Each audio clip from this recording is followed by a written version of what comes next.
O Matheus estava falando aqui sobre o episódio anterior nosso, né? O Aaron falou no episódio, é o episódio anterior da semana passada, que nós também comentamos aqui sobre a guerra, né, da Rússia com a Ucrânia, com o professor Ricardo Carvalho. E é interessante, teve um comentário aqui do Juvenal exatamente falando sobre isso, né? Que interessante isso, trazer duas linhas ideológicas diferentes. Na semana passada, o professor Ricardo é uma pessoa de uma linha ideológica para a esquerda, e o Renato hoje aqui também com a linha ideológica para a direita, né? E o interessante que... E aí eu pego uma coisa interessante, né? Que é um passo de sensatez que eu enxergo dos dois, né? Que tem coisas iguais que vocês dois comentaram, né? Você comentando o lado da Rússia, tipo, como a Rússia está se defendendo nesse momento, né? Ela tá pegando ali aquele território para ela, como mostrando a importância para eles daquele território, um local de alimentação, né? Como sempre. E o professor Ricardo também fez comentários bem similares a isso, né? Mostrando a OTAN se aproximando mais, a OTAN podendo se aproximar, colocar os mísseis tão mais próximos de Moscou ali, e que você coloca também essa mesma Não só mísseis, né? Base militar para ele ser invadido fisicamente. Tem um negócio do relógio do Apocalipse, que tem uma série de cientistas que avaliam a chance do mundo acabar. O relógio do fim do mundo, né? E o relógio do fim do mundo, a probabilidade maior de destruição do mundo foi na crise de mísseis de Cuba. Os Estados Unidos estavam dispostos a destruir o mundo para que não tivesse uma base soviética em Cuba. Uma base da OTAN na Ucrânia é 10 vezes mais perigoso para a Rússia do que uma base em Cuba. Cuba ainda tem uma sequência de mar, ainda é muito mais longe da capital. Ali não, o cara tá na boca do gol, né? Eu imagino.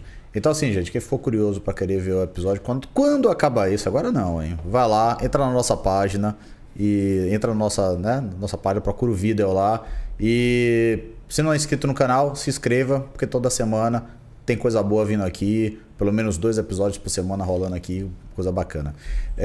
Matheus? Quero fazer um gancho aqui. Renato falou do Apocalipse, a palavra que você usou. Doomsday Clock. Eu queria aproveitar esse gancho, né, para a gente falar um pouco sobre a questão do... Sim, existe um risco de confronto nuclear, isso é um fato.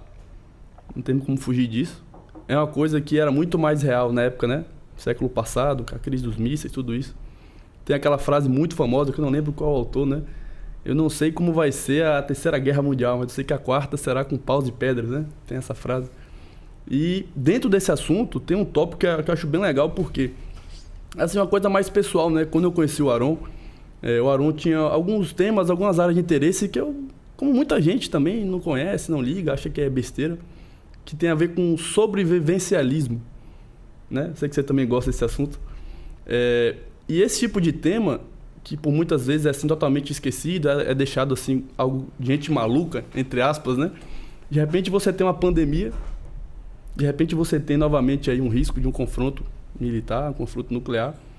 E aí fica a questão, como o afegão médio, como nós aqui no mundo real, a gente pode se defender minimamente, se preparar, se é que isso é possível, por uma catástrofe em larga escala, né? Então, assim, quero passar a palavra para vocês dois, levantarem um pouco isso. Renato é o maior especialista disso aqui na mesa, né? Renato tem... Posso fazer um dedo nessa seu pedido de fala aí do pessoal, né? Se expressar sobre isso. O lado financeiro, numa situação como essa, importaria alguma coisa? Você ter dinheiro, você ter Bitcoin, você ter ouro, importaria alguma coisa num momento também como esse? Só para acrescentar, ir além. Em todos os locais de colapso, o ouro manteve valor. Só que as armas e munição valeram mais do que o ouro. E antibiótico e corticoide valeu mais do que armas. É isso. Numa situação de colapso, você vai por grama, né? Lógico que armas vai ser a coisa mais importante que tem. Mas por grama, você ter antibiótico e corticoide vai ser mais valioso do que ter arma, né? Senão você morre, você não precisa matar ninguém, você vai morrer se você não tiver aquilo, né? Até para não ter dor, né? Existe uma escala, né? Na verdade, existe uma escala entre os tipos de dinheiro, né? Numa situação dessa que a gente está trazendo, uma situação extrema, uma situação apocalíptica, né? Então, existem certos níveis do dinheiro. Então, o primeiro dinheiro que deixaria de ter valor é aquele dinheiro, aquele numeral eletrônico que está ali na conta, né? Tipo o Bitcoin. né? Seria um dos primeiros que seria ali destruído nessa questão. Segundo lugar, o cartão de crédito. Terceiro lugar, você desce para a moeda em espécie, o dinheiro físico em papel, né?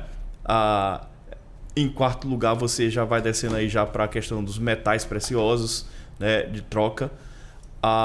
Em quinto lugar, você vai descendo. Entenda que essa questão do quinto, quanto mais baixo, mais importante fica nessa escala, né, de perigo.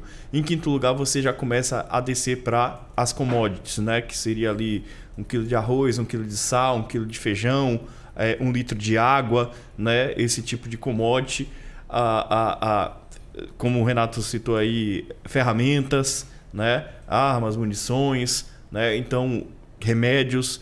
Então, à medida que essa situação vai se intensificando, esses tipos de moedas eles vão migrando dentro desse espectro, né? Então, por exemplo, assim, a gente já teve como moeda sal, já tivemos como moeda sementes, né? Então, isso volta a ser moeda transacionável, volta a ser o dinheiro corrente, né? Então, dessa forma que vai se comportar numa situação de cenário apocalíptico, né?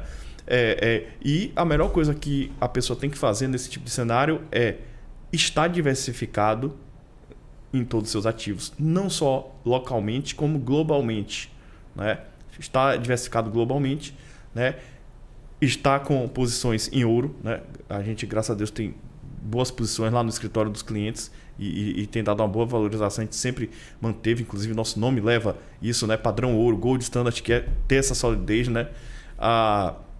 E estar diversificado, né? Porque você nunca sabe que tipo de classe de ativo é que vai sofrer mais em cada situação. Então, por isso que você tem que ter a questão da diversificação, onde você não vai ganhar mais do que aquele ativo que se valorizou mais, mas você também não vai perder mais e sua carteira, ao longo do tempo, ela vai andar maior do que a média de tudo, né?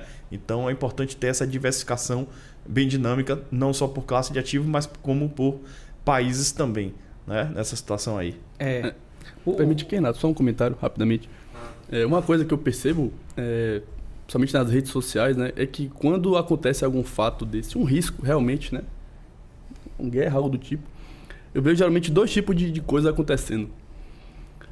Muita gente fazendo meme, tipo brincadeira, o fim do mundo, isso aqui, aí bota uma foto, dá uma risada. E do outro lado, pessoas fazendo postagens com a palminha, né? Pray for aí o local da tragédia do dia. Mas na prática, a gente percebe o quê? Que avaliando esse comportamento assim, que é genérico, é muito... ele é visto em larga escala no Brasil. É como se, às vezes, a realidade não fosse aceita pelas pessoas, sabe? E por as pessoas não aceitarem os riscos que existem de fato na realidade, elas também não se preparam.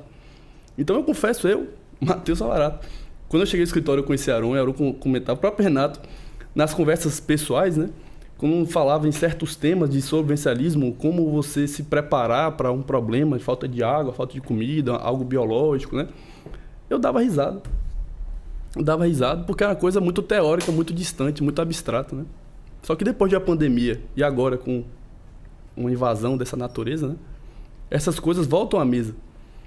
E como eu trabalho também com público, com clientes, trabalho com investimento, eu vejo justamente que quando essas pessoas que têm um patrimônio alocado, investido, seja no Brasil, parte lá fora também, recebem essas notícias, geralmente eles recebem da pior forma possível, né? Aquela história, né? Acho que o mundo vai acabar ali, naquele dia.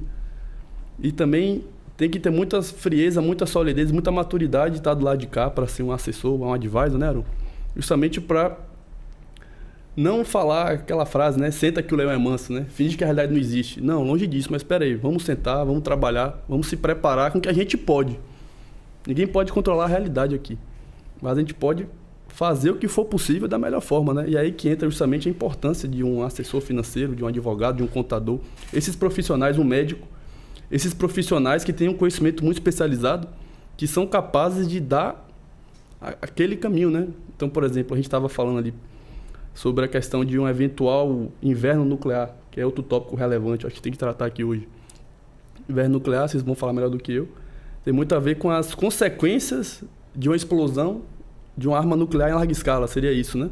As consequências radioativas e biológicas para os seres humanos. Então, assim, que eu aqui posso fazer em Salvador caso uma bomba nuclear estoure lá na Ucrânia? O que vai acontecer? Né? Então, assim, eu quero levantar esse tópico para a gente conversar um pouco. Quem está ouvindo aqui agora, gente, já compreende que a informação é o bem mais importante que existe. Hoje, nesse mundo, a informação é o bem mais importante que existe. A Ucrânia tem 50 vezes menos recursos militares e a maioria das pessoas acha que a Rússia está perdendo a guerra. Não é isso por quê? Guerra de contra-informação é informação. As pessoas estão torcendo, indo morrer pela Ucrânia por causa da informação e contra-informação. Os caras estão recebendo informações de que é uma invasão, de que é violento, que é uma democracia, não é isso? Então, as pessoas que estão dedicando 2, 3 horas a nos ouvir agora, compreendem que hoje, mais do que ouro, mais do que Bitcoin, a coisa mais importante que existe hoje é a informação. Médico, consultor de investimento, advogado. Se você gastar antes, bicho, você gasta dezenas de vezes mais. Se você for contratar depois, você vai contratar bombeiro. Não é preventivo. Qualquer lugar civilizado, o preventivo suplanta o litigante, né? Mas voltando, a questão é a seguinte. Se você fizer... Inclusive, no livro tem gráfico disso, inclusive fundamentos históricos. A prata perdeu do ouro sistematicamente nos últimos 50 séculos. Já aconteceu da prata triplicar em ouro. Dá um pump, mas no longo prazo o ouro sempre bate da prata. E a prata sempre bate do cobre. E o cobre sempre bate do ouro nos últimos 5.000 anos. Por quê? Por que isso? Porque existe uma relação de estoque e fluxo. O preço das coisas é determinado por oferta e demanda, não é isso? Por oferta e demanda. Só que a oferta e demanda, as duas elasticidades, a elasticidade da oferta e da demanda, ela pode ser concentrada em um indicador, que é o quanto se produz daquilo em relação ao quanto daquilo que existe em estoque. Essas duas informações, elas concentram a oferta e a demanda do negócio. Certo? Por exemplo, um bem como um tomate, se tiver uma quebra de safra, o estoque é zero. Se não tiver nenhum tomate, o tomate vai valer preços altíssimos, não é isso? Tem estoque de tomate fresco? De 2, não tem, não é isso? Então, esse é um exemplo. Se produz mais prata ou ouro? Se produz mais ouro do que prata. Tem muito mais ouro em estoque do que prata. Por que o ouro vale mais? Porque o ouro estocado é muito maior em relação ao ouro que é produzido. É a relação. Não é a quantidade que é produzido de ouro. Por exemplo, porque o ouro é mais raro. A quantidade de paládio, de platina, de ródio que existe no mundo, o ródio é milhares de vezes menor do que o ouro. Como é que o market cap do ródio é relevante em relação ao do ouro? É a relação de estoque e fluxo. Porque se produz muito ródio por ano em relação ao ródio que tem estocado. Todo ouro que já foi minerado, praticamente, tem uma quantidade de perda, mas 98% do ouro, o ouro do Egito Antigo, o ouro de aluvião que se achou no chão, ainda pode estar em sua corrente e tal. É por isso que o ouro vale sistematicamente uma reserva de valor superior à prata, e a prata do cobre, e o cobre do ferro. É por isso que ele é dentre as coisas naturais. Só que o ouro também vem sofrendo uma demonetização enorme. Você não vai dizer que hoje a importância do ouro no mercado internacional é a mesma da época do Gold Standard, que todas as moedas eram lastreadas em ouro. Hoje a moeda fiduciária é a moeda do demônio, é a moeda da mentira, é a moeda que financia o crime, que dá poder infinito aos políticos de gerarem dinheiro, inclusive no caso do Japão, estatizando a maior parte dos ativos privados. Hoje em dia, inclusive o livro explica como o Bitcoin é um imperativo moral por isso. Você investir em FI, investir em ações, investir em coisas que enriqueçam políticos, que você considere ladrões, faz você ser comparsa do ladrão que você está dando poder e dinheiro a ele. No livro tem uma análise histórica em relação a isso, e ele compara o Bitcoin em relação ao ouro. Até o ano passado, a inflação do Bitcoin era muito maior do que a do ouro, só que a inflação do Bitcoin cai a cada 4 anos. É por isso que você vê, o Bitcoin é 1 centavo, é $1, é 30 mil, é 10 mil, é 50 mil dólares, é 60 mil dólares. É porque a oferta dele é assintótica, ele cai a metade a cada 4 anos. Hoje a oferta do Bitcoin já é menor do que a do ouro, daqui a 4 anos vai ser 1/3 e depois vai ser 10 vezes menos. Tipo, nunca vai existir mais do que um Bitcoin para cada 27 quilos de ouro. Mas daqui a 100 anos vai ser 60. Então, enquanto existir internet, isso tende a ser uma reserva de valor superior a qualquer outro bem que já tenha existido na história da humanidade. E se vocês procurarem também a teoria da moeda, quanto menos física, quanto menos utilidade física a moeda tiver, ela consegue atingir um nível maior de abstração. De ter menos distorção em relação à realidade. Tem uma passagem na literatura que é extraordinária para você entender isso, de Robinson Crusoe e Sexta-feira. Robinson Crusoe tinha uma arca cheia de moedas, ele explica a Sexta-feira que as moedas servem para as pessoas servirem ele. Que você dá uma moeda e você consegue uma prostituta, que você dá uma moeda e você consegue um pão, uma cerveja, as pessoas servem e se curvam a ele, não é isso? Você lembra de Robinson Crusoe? Sim, sim. Você lembra o que aconteceu com Sexta-feira e as moedas? Rapaz, eu acho ali quando criança esse livro. E ele é a versão de criança. Ele coloca o Sexta-feira pra servir ele durante 2 anos. Ele dá uma moeda por dia pro cara caçar, pro cara pescar, pro cara limpar ele, não sei o que lá. E no final o cara, agora você vai me servir. Ele disse, eu não quero moedas. E o Sexta-feira joga moeda no mar, não vale mais porra nenhuma. O dinheiro é o que as pessoas aceitam que é, não é isso? Só um comentário literário, Renato. Eu não quero mais, agora se fuder. Seu otário! Você falou da a moeda do demônio? O quê? Deixa eu fazer uma citação literária. Esse Renato. Essa foi ótima. Já falamos sobre isso, mas eu vou falar aqui para nossa audiência, pro pessoal aqui da mesa. O maior autor alemão, o Goethe, é assim que pronuncia, né? A gente fala Goethe, né? Goethe. No Fausto, parte 2, Mefistófeles, o demônio, é que dá essa ideia genial. Rapaz, esquece de moeda de ouro, vamos fazer um papel aqui. A gente O que a gente escrever não é isso? E a gente multiplica.